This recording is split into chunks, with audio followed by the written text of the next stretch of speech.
Welcome to the Conscious Crew podcast. I'm DJ Marty, and today we have a few guests here. We have Cindy Collins, Arena, and Rodney down the end.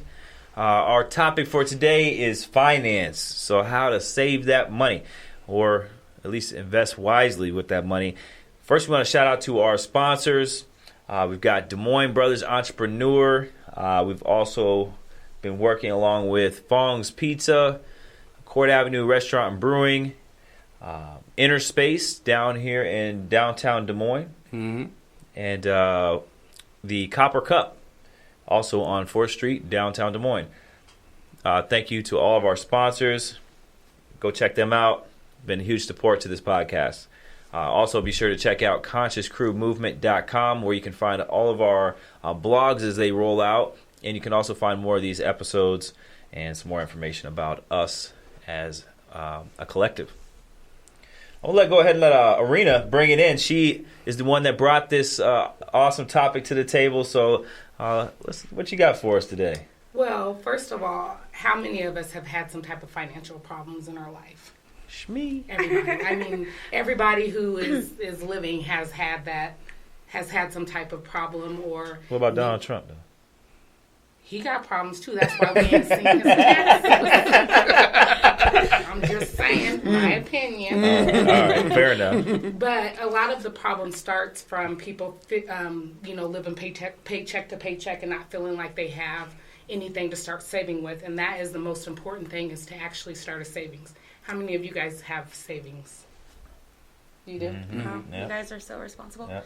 I know I've had a savings before. I'm starting to focus on building it back up. No, you are. Okay. I had one, and then I had a crisis come up where I had to use my savings, and now I'm kind of getting everything fixed to where I can start saving again. But that's good, because you had it to utilize when you needed I did, to. and it was absolutely necessary. And now, I mean, it's hard living in that survival mode where you're like, okay, I could get a flat tire. Can I even buy a new tire right now? I'm a paycheck to paycheck person right now. Well, then you start robbing Peter to pay Paul to take care of things. Absolutely. And then you end up digging yourself into a ditch. But starting with nothing or having that savings is going to be the most beneficial to a person day in and day out. And so we need to start with that. What are some of the type of things you guys have tried in the past to save money? I've tried when I have my paycheck direct deposited, I tried putting a percentage into my savings account right away. So but it then didn't exist to you.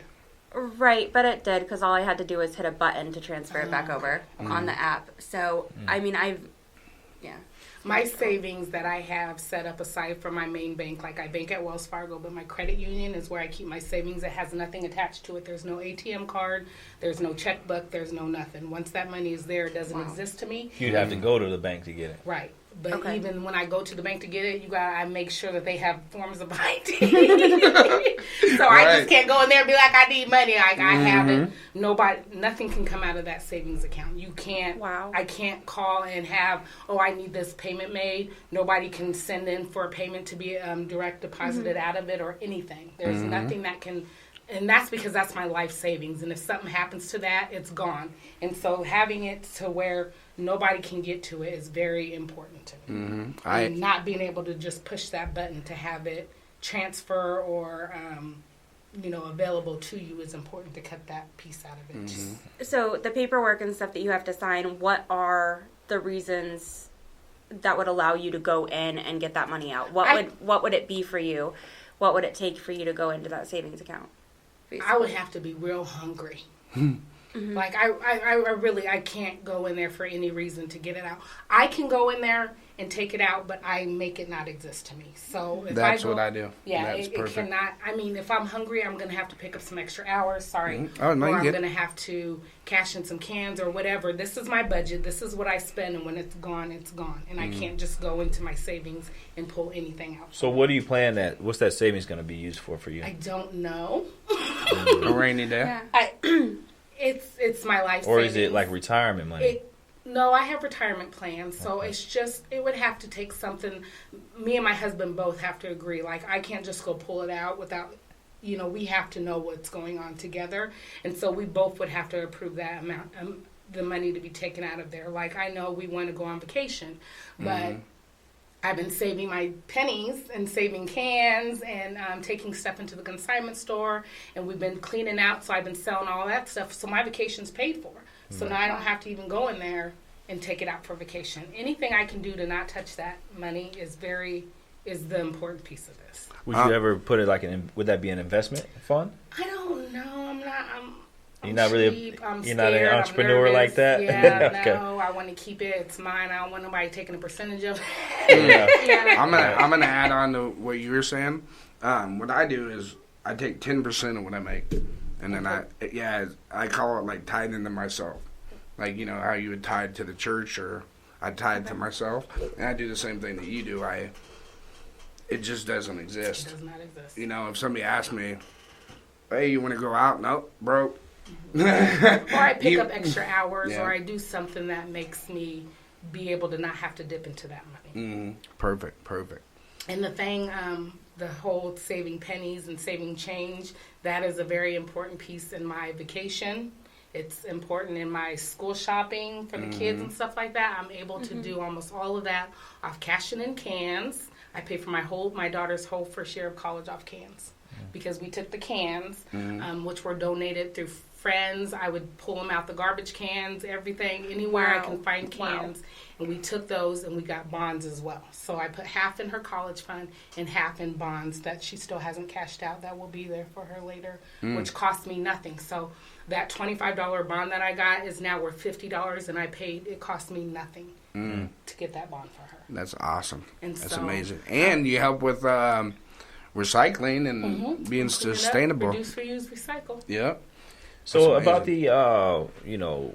the savings. So when you have it sitting in an account like that, is that just a regular savings account for you, or do you look for like a mutual fund or any kind of thing like that, where maybe or a CD, something that yields a little higher interest? Yeah, and those do exist. I just have had this account since I was in 5th grade, and so it just. Well, that says something. I though. was going to That ask you, says- when did you start saving? I mean, have you always been? No.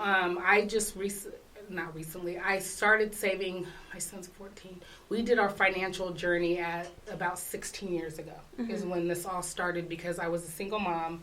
My daughter's biological father was deceased. It was just me. I had nothing. I was hospital bills were piling up. My credit was horrible. And one day, after me and my husband got married, I'm done. We have to start from scratch. And so we shut off all of our cell phones. We had no cable. A lot of people like to go make a list of what they're going to have for dinner and go shopping. I shopped off what was on sale. I buy what's on sale. People will make a list, and this is what I'm eating for the week. I go in there, and if meat's on sale, we're having Sloppy Joes, we're having hamburgers, we're having spaghetti. I shop from what's on sale.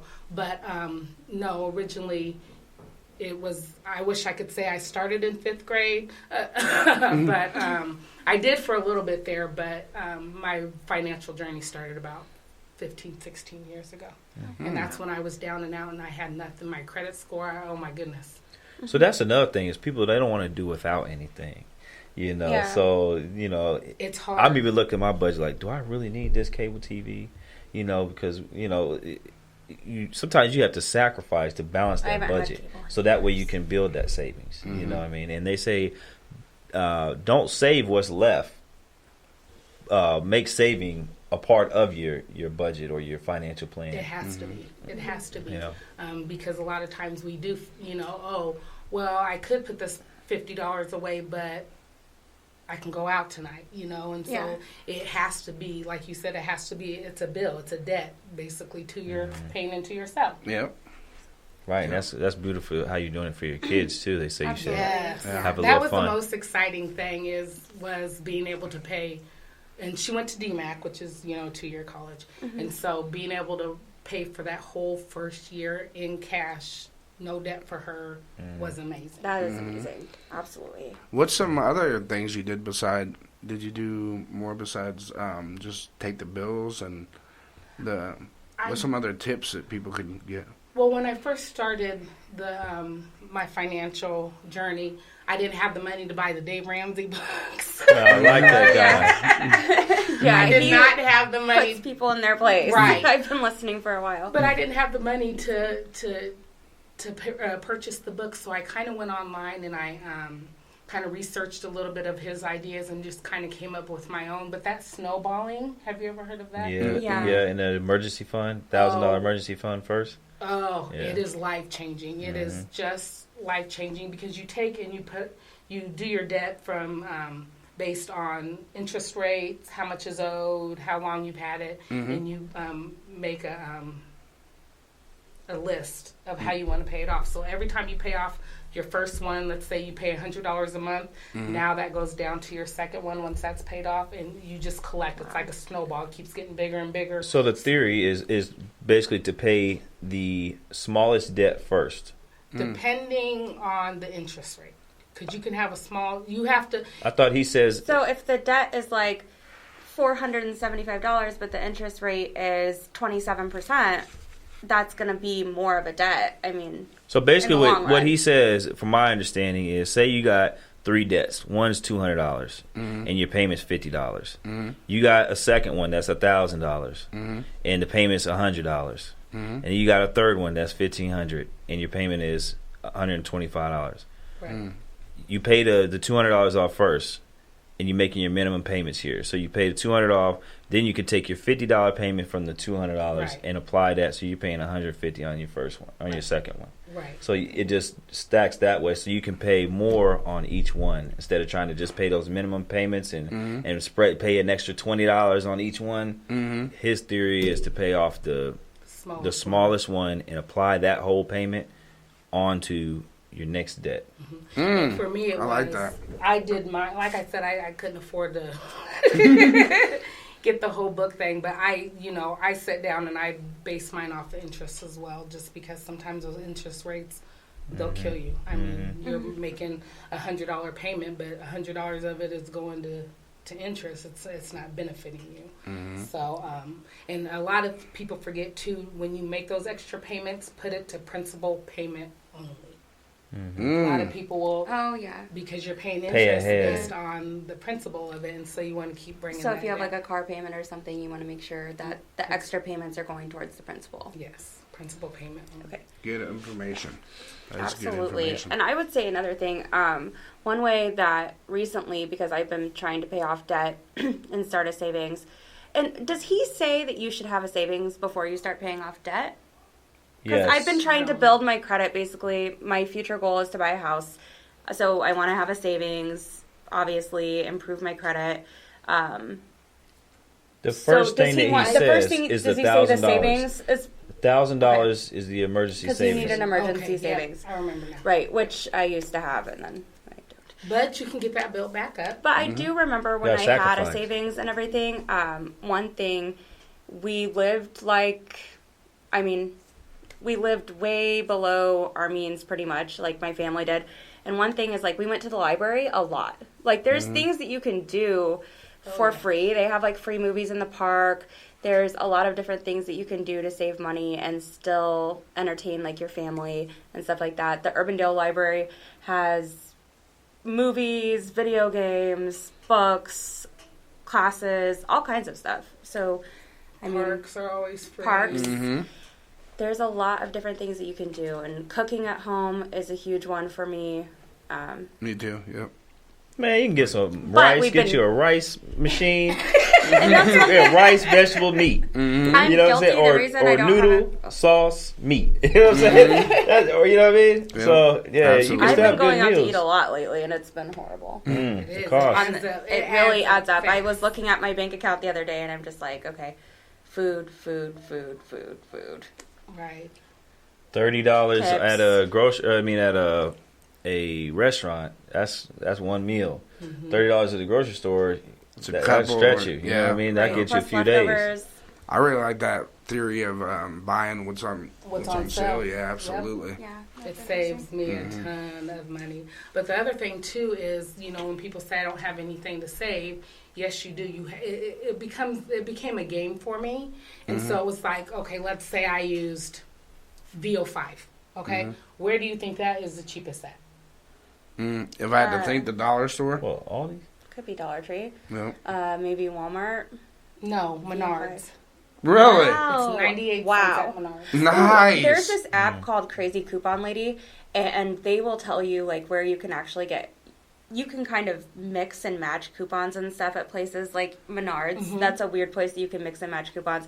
Walgreens, and you'll end up actually getting cash back on things.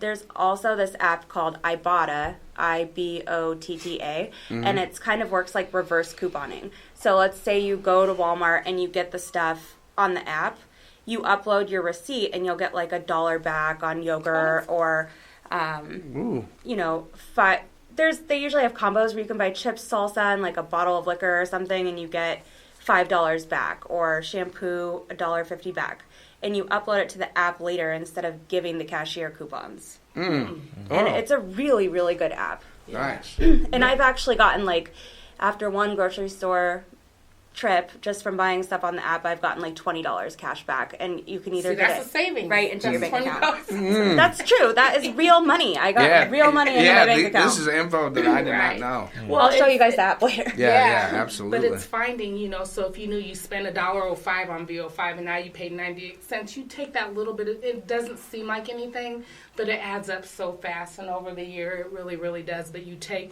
and you have to write it out, you have to know what you're doing, you have to know, be able to see it so you know what you're working with and what you're saving each time. But by doing that, I mean, it just adds up fast. You know, if you get a coupon for a haircut, I know people like to go to certain places, but, you know, sometimes it might be like, well, this month I'll use the $7.95 coupon and I saved $10. And so you take that $10 and you put it into that savings. And anytime you can save anything, it goes into that emergency savings. Another thing that I like to do is Christmas time. Christmas time. It sounds crazy, but my mom gives us money for Christmas. Or I will use that for the boys. I will have her take, so they each get $50 per grandkid for Christmas. So I have her get them a $25 gift, and then I have her give them a $25 bond. That's nice. So there's That's all awesome. kinds of little things that you can do to keep that savings growing. Or if people are like, what do you need for Christmas? Well, I always need toilet paper. I always need paper towels. Things that you're going to need all the time. You know, I use birthdays and Christmas time to try to get those. And to then, benefit me as well. and then when you have that for me, like having that nest egg, energetically makes you feel like you have it. So that from like an energy perspective, it'll attract more. You know, And it relieves stress when you know Yeah. that it's there. Oh yeah, it's very takes away stressful. I would say like my stress has increased by so much not having that. It's different. You're in survival mode. But this is a good topic because this is really, I feel inspired right now to just get on track. There are things that I've been doing that I shouldn't be doing with my money recently. So, like signing up for an unlimited car washes at Mr. Car Wash. I have a membership though. I got my car washed twice in 2 days. But I don't need that. Okay, so let's go ahead and talk about that. So we talked about some things we should do. What are some things that we shouldn't do? So, I mean, I know that like Dave Ramsey, he's big on never buy a lease, you know, a fleece, what he likes to call it, is that, you know, you're never going to own anything. So always try to get away from car loans, you know, even if you need to sell your car off for a car that you can take the equity and pay for it in cash. Car loans are no-go. I know you said stay out of the pawn shops. The pawn shops are so high interest, and they'll just kill you there. No payday Oh, loans. that's what I was The gonna payday say. loans. Payday loans. I Horrible. grew up watching adults in the payday loan spiral. It is so hard to get out of. So I knew right away, never do a payday loan. Ever. That was just that doesn't count as a savings. That should not things be your to not emergency do savings. also is try not to spend emotionally. You know, like some people. Oh, yeah. Some people. I mean, you know, you'll be like, oh, you know, if you're having a bad day, you're gonna go, oh, well, we'll just go out to eat, or we'll just go buy stuff and like blow money, make yourself feel better. That's Because it's that things you- instant gratification you're looking for. yeah, that's the thing not to do. So Definitely write your feel- list. Right. yeah. Yeah. You want to heal that root problem. Right. Yeah. I mean, absolutely. compulsive spending, compulsive buying, Compulsive eating. I mean, all of that is. just Well, that's the horrible, trouble. honestly. Like, not to get off topic, but like, a lot of money issues come with the fast life that we live now. You know, everything's so. You're like, okay, I can sit and make a budget, or I can just day to day buy the meal in the moment. You know, okay, I don't feel like cooking. I've been working 12 hours. You know, so how do you balance that? How do you balance that and that? I would say, I mean, first realize that you have a problem. Mm-hmm. I mean, it is an issue. It's like any other type of addiction you might have. And I mean, maybe, you know, start working on healing those parts of yourself that needs that gratification constantly. I mean, I think when you spend money, it causes a dopamine increase in the brain. The same thing as getting a Facebook like on a picture. It's that hit, like when you go buy something. Sorry. Yep. I mean, I feel it when I'm in Ulta and I check out and I got my stuff and I feel good, and then later the guilt kicks in. Yeah. Like, I really should not have just spent $70. I have no business spending $70 in Ulta right now. How much time do you say you guys put into your budgeting a month? I do mine every week. Every week? Every How much time? week? Wow. You're on Yeah. it. How much time do you I think? do once a month. You know, it depends on what week it is, if it's bill week, if it's, you know, what's going on. But I mean, even 15 minutes a week, just sitting down, knowing what you have, knowing, because a lot of people can't tell you exactly how much money they have coming in. And if you can't tell me how much you exactly down to the dollar you have coming in, then how can you tell me how much you can spend? I could never tell Perfect. you that because my income varies every single time I work. Okay. Because I do bartending, serving, contracting jobs, and my income is always different. So you would That's have to kind of lowball everything. Right, I would have to lowball based on like an average that I make. The other thing is that I wanted to get into a little bit is I feel like some of Dave Ramsey's ideas are a little outdated because a lot of millennials, for example, are leasing and are renting and are not interested in buying anymore because the market's not what it used to be when Dave Ramsey was like making books. Nah, I wouldn't It's say a that. different economy, would completely say- different. He was making most of those books before like the market crashed. I mean, most of those books were made before 2008, before that depression period.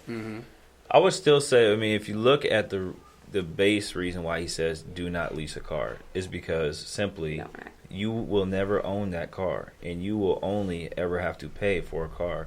Where if you pay for it, and that comes with basically you're paying for the interest, you're paying for all that. You know, so basically you'll never get away from a payment. Where if you actually Yeah. buy a car, then your budget, you don't have to worry about that expense. That is done. You know, all you have to worry I feel about is good about maintenance. that. I'm just saying that there is another opinion on it where people are saying that the maintenance that comes with keeping an older car around and then also what it does to the ecosystem, all different types of reasons why people don't want to have an older car around. The maintenance, they're saying it'd be actually cheaper just to make those smaller lease payments and more economical in the long run. There's a whole like argument on that. Yeah. Same with houses because the resale value isn't enough in a certain amount of times, and that even owning it, you're going to end up paying so much more money than you would if you're renting, because if that water heater goes out, you're not responsible for that cost. I'm going to challenge you here on this one That's because fine. I feel so strongly on it to say I that want to buy a house. Right. That's my goal, but I'm That just like, is a misconception mind state that you're living in, believing that you should not buy a house, you should only rent because you don't have to fix it for a water heater or whatever. Because a home is a foundation for financial freedom. There's no other really, if you look at any number, if you actually run numbers, you talk to any specialist owning a home, and the car's not as drastic, but it's still the same principle: is own what the most you can, because you'll always just be behind the 8 ball otherwise. And you're just gonna make somebody else money. Right. no, it's good to hear that because I hear the other opinions on it. I've been wanting to buy a house, and sometimes when I read like these blogs or these other posts about how it's more economical not to buy a house anymore, I do question, like, is that really the right choice for me? So I'm glad that you said that, because I would like to have that foundation and that security. And sometimes, people, when you sell your home, if you ever sell it to upgrade or whatever, for whatever reason, it's like you lived rent-free for 5 years, because usually you can get all your money back. Yeah, especially with a home, they're really stable with the value. Cars are more volatile; they go up and down. But another thing he does say, though, is, he would never advise you to buy a car unless it's over 4 years old, because in that first 4 years, you buy a car for $30,000, $40,000, and as soon as you pull off, a week later, you try to pull back up, you're gonna get half of that. So cars are crap investments in that way, where a home, you buy it this year. There are some rare cases in today's market where you may lose a little bit, especially if you're tearing your house up, not taking care of things. But still, you buy a house for, just to say, $100,000. You pull back up a week later, you're gonna get that $100,000. You pull up 10 years later, you might get $110,000. You possibly might get $95,000, right. But not very likely. You're always gonna get your money back out of a property investment. Back to yours, have you taken like a homeowner's buying course? I bought my first house when I was 21, and I wish I would have taken a course before. I definitely will. No, I didn't take a course yet. I haven't. I'm just now getting into the stages where I want to start saving. I need that emergency savings first, and then I'll start saving for a house. But where can we take these courses? Because I definitely would want to. Are free. I would check with, if you're interested in a certain realtor or whatever, calling and seeing if they have those. But a lot of banks, I know Veridian has a bunch of different programs. They are amazing. They have a lot of match programs too. So if you're getting ready to buy a house, I believe it's between $2,000 and $4,000 that they'll match if it's your first home. So for 6 months or a year or whatever it is, you make the deposit, they match it. Wow. So Veridian has amazing programs. They do that with the first-time car. They do that with the house. They do it with student loans. And there's another one. I'm sorry, I can't think of it off the top of my head. But researching and looking for this stuff, that's free money. Somebody's going to give you up to $4,000 for free to purchase your house. You're going to take that. Wow. But it comes with patience. A lot of, like you said, we move so fast that we need it now and that instant gratification, that if we took the time and waited 6 months or a year, somebody's going to give you free money. Yeah. Perfect. That's awesome. I'll definitely be checking those programs out. Thank you so much. Perfect. Well, I appreciate everybody coming on and speaking on this topic. It's a hard one for people, and I could know everything I need to know about how to do it, but it's about the discipline of sticking with the and things. Did you grow up with parents to kind of like set that example for you or teach you these things about money? I didn't. So I'm just, this is kind of, I love having this type of talk because I didn't have. Right. Well, my parents, in my case, they took care of the business and stuff. Worked a job, we're not swimming in money, nothing like that by any means, but my mom worked for a company, I'll say, for a long time. And, my dad did some carpentry work and does some different things. And they're still working. So, yeah, but it really, all that didn't really apply to me. I mean, I got the Dave Ramsey book. I read all, that's when it really, they kind of were an example, but I was seeing, but probably spending habits. I mean, just like having that foundation. I'm asking because I want to set like a really good example for my children someday. So I think it always starts in the home. And then if you don't have that example, I think you're responsible to go out there and get like a Dave Ramsey book and become a seeker and figure out how to solve these problems, because we didn't all grow up with an example, but you can't use that as an excuse always, right? It's about the discipline, though. Yeah, that's what really, everything. I think that's the main part where everybody lacks. I've known how to do some of this stuff, but that it didn't matter. And it still don't matter if I choose to go out to eat more than I can afford. Right. It's almost like set $50 aside a month. Challenge yourself, Yeah. like you said, make it a game. It is. It's a game. It is a financial game. Yeah. I also like you're playing. Yeah, make your. How about if that made your reward system and dopamine go off, like Right. seeing your savings account Yes, increase. that's Well, what it's gotta and be. Train feed your yourself. mind those ideas of financial acumen too. Like, I wouldn't say I'm like a genius with money, but I didn't have anybody to show me either. But I hit those books hard, like I'm hitting the gym. Like, and I focus on that's mainly the things that I read about. You know, You read so- that Dave Ramsey Total Money Makeover. We ain't even getting paid for this. We should be getting Right, I know. Right? Sometimes Where's you the say Dave sponsor? Ramsey. But there's a lot of books. Is there any other books that anybody suggests? That's the one that changed. I mean, that brought he covers everything. Okay, I really like The Joy of Business. That's a really good one. And then, mainly The Joy There of Business. is That's a a really good good one. book that I read recently, and it was. I'm going to have to put it in the comment section. Sorry. You good? What is it? I can't remember the name. Yeah. I think it was like Millionaire Mindset or something.